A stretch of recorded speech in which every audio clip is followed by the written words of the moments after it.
Okay guys, I would like to talk about a subject that has been talked about a lot recently with collectors' acquisition of SGC. And no, I'm not here to say card grading is not real, but I am here to be a contrarian and say grading your cards does not add value, and here's why. So like a grading service is like a bridge. A bridge does not add any value to your card. It doesn't. It just gets you from one place to the other place. That's it.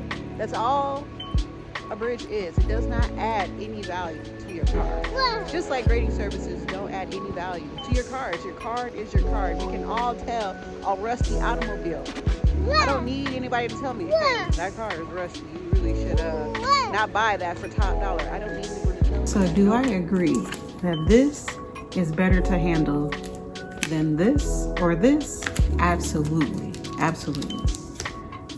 Does this get me where I need to go if I wanted to give this to you? Absolutely. We can both agree somewhat that this card is a 9. We can both agree that this card is real.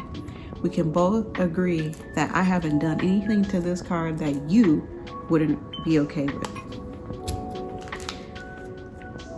If we were to trade these cards, you have no idea if this is authentic. You have no idea if I did anything to this card, if this card is real or not. If I printed this off my printer, you would have no clue.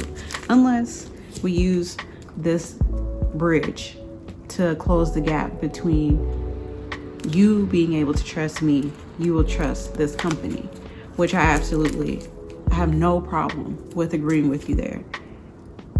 But if this is in my collection for the rest of my days, what is the point of me putting it into this holder? I'm never going to sell this card. I don't, unless I absolutely have to. And if I absolutely have to sell this card, then I would use that bridge. But this, in my opinion, is not worth anything less than this card. That's not how this works.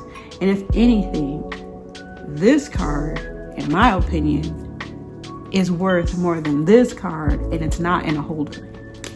And that's the point that I'm trying to get at. What is to stop Fanatics, PSA, or even SGC, or any other company doing something similar to how Topps has Topps Instant, right? That they produce cards that are already graded and charge you the premium for it being graded. So on their website, you would have the opportunity to go to Fanatics and buy a PSA 10, but they don't stop there. You have the opportunity to buy a PSA 10 or a PSA 9 or a PSA 8 of a particular card, and you don't have to rip the cards at all. I feel like that's what we're setting ourselves up for when we put all this faith not in the card and the value of the card, but in the value of the grade of the card. So the chase of the card will end, and they will directly sell you the product that you want. They don't have to worry about, is this gambling anymore? Because you're not opening packs. You know exactly what you're getting. You're going to get a PSA 10, PSA 9, PSA 8.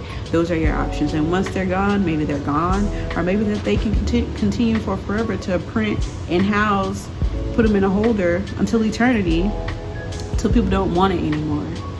And so I want everyone to question the thought process once you start saying what is a value, what the value actually is. Is the value the card, right? Because in my opinion, there's only two values, right? It's the inherent card, the card on its own, the autograph, or it's the memorabilia inside the card.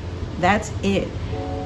The number that you get from submitting it, that is not the value. It was gonna be that regardless. We can all look at a card and say, this is off-centered. We all know that a card is off-centered. The perfect example of this is the Victor Wembanyama 1/1 Black that got a 10, and we all collectively looked at that card and said it was an 8. It was completely off-center. Bare minimum, it was a 9. It should not have been a 10.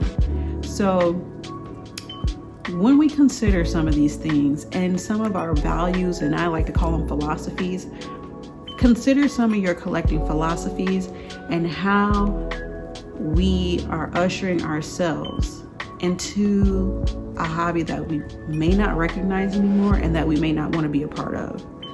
So fight me in the comments. I'm here for that. Fight me in the comments below. Let me know if you agree or disagree with my thought process here.